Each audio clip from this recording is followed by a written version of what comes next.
એ હુમલો ખરેખર યોગ્ય નથી.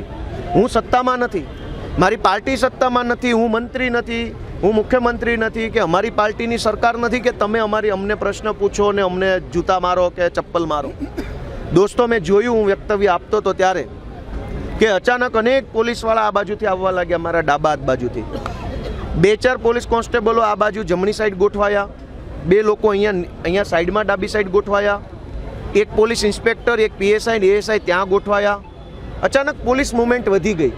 જે બધું જ હું ભાષણ આપતા આપતા મારી નજર હતી, પબ્લિકની નજર હતી, જનતાએ જોયું, વિડીયોમાં આવે છે કે અચાનક પોલીસવાળા બધા આવ્યા. પોલીસવાળાની સાથે જ આ ભાઈ આવ્યો. લોકોએ એવું કીધું કે પોલીસની ગાડીમાંથી જ આ ભાઈ પોલીસ લઈને આવ્યા છે. મેં જોયું નથી, પણ હું તો સ્ટેજ ઉપર હતો. અચાનક પોલીસવાળા આવ્યા, આ ભાઈ આવ્યો અને જેવું એણે મારા ઉપર ફેંક્યું ચપ્પલ, તરત જ પોલીસે એને એસ્કોર્ટ કરી લીધો.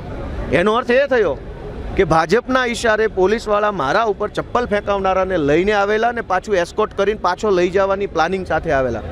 જો એ માણસ પોતાની મરજીથી આવ્યો હોત તો પોલીસ એસ્કોર્ટ કેવી રીતે?